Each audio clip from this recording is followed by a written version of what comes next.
આજે આપણે આખા વરસ માટે બટેટાની કાતરી બનાવીને તૈયાર કરીશું, જેમાં ના તો આપણે લીંબુના ફૂલનો ઉપયોગ કરીશું, ના તો ફટકડીનો. તો પણ થોડી દૂધ જેવી બનીને તૈયાર થશે અને એકદમ પોચી બનશે. બસ એક ચમચી એક વસ્તુ નાખવાથી વેફર એકદમ દૂધ જેવી સફેદ થઈ જશે અને પોચી પણ સરસ બનશે અને તડકે સૂકવવાની બિલકુલ જરૂર નહીં પડે. એવી સરસ બટેટાની વેફર તૈયાર થશે. તો ચાલો બનાવીએ.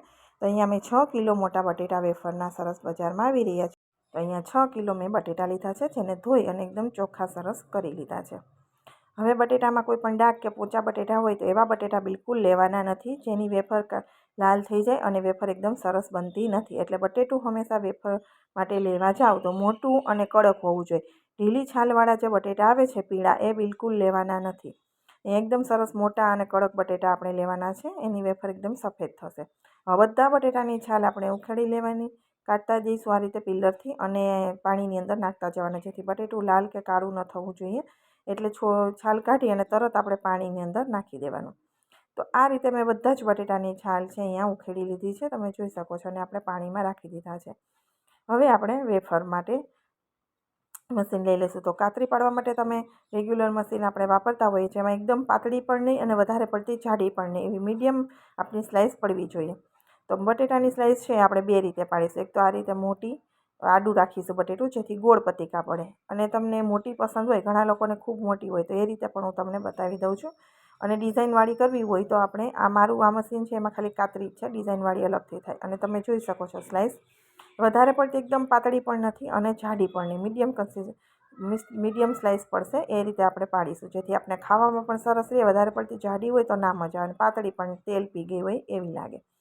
તો આ રીતે બધી જ કાતરી આપણે પાડી અને પાણીની અંદર આપણે નાખી દેવાની છે. હવે મેં બીજું બટેટું લીધેલું એ મેં ઊભું કર્યું છે, તમે જોઈ શકો છો આડી સ્લાઇસ, જેથી આ રીતે મોટા મોટા પતીકા એના પડશે. તમારી ચોઈસ પ્રમાણે તમે નાનું બટેટું હોય તો ઊભું અને મોટું હોય તો આડું, એ રીતે કાઢીએ તો આપણે સરસ એવા બટેટા નીકળી જાય.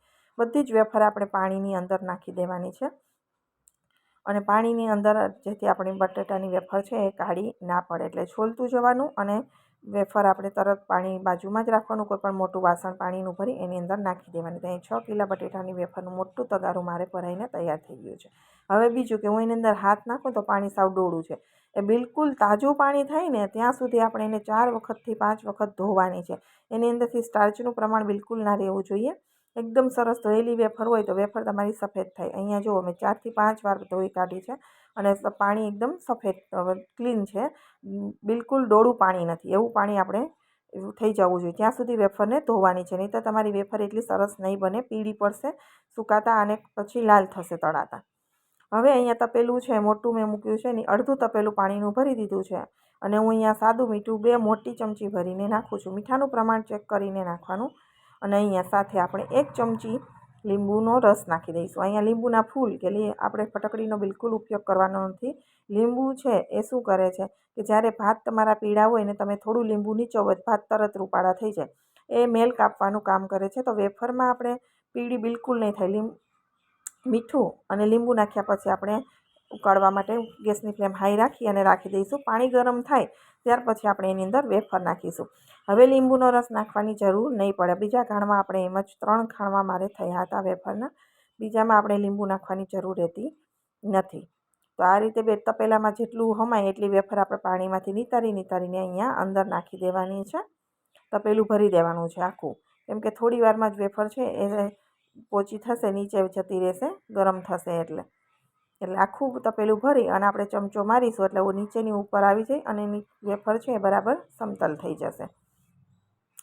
તો 1 ચમચી લીંબુ નાખો ને રસ, તો પણ તમારી વેફર એકદમ સફેદ થશે. લાસ્ટ સુધી વિડીયો જોજો, હું તમને બતાવી દઈશ કે વેફરને મેં રાતે બનાવી છે, તડકે પણ સૂકવી નથી, તો પણ સરસ બની હતી અને તળીને પણ હું તમને બતાવી દઈશ. હવે અહીંયા આપણે ચમચો ઉપર નીચે કરી ઢાંકી અને 4 મિનિટ પછી આપણે ફરી એને ફેરવી દઈશું. પહેલું ઘાણું આપણે બાફીએ ત્યારે થોડો સમય આપણને લાગે છે, પછી બિલકુલ લાગતો નથી. ફટાફટ બધી બફાઈને રેડી થઈ જાય છે.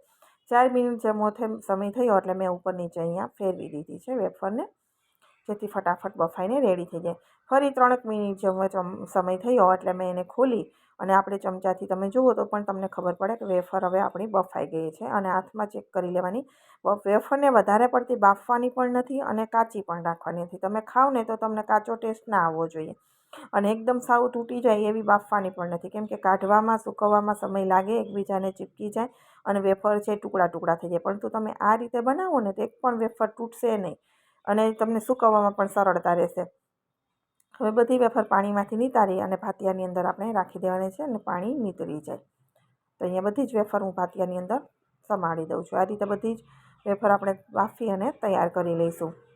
તો આ રીતે વેફર અધકચરી, ના તો કાચી છે અને ના તો વધારે પડતી સાવ બફાઈ ગયેલી છે. સાવ બફાયેલી વેફર પણ સૂકવવામાં પણ સારી અને ટેસ્ટમાં પણ એટલી સારી નહીં લાગે જેટલી આ વેફર લાગે છે.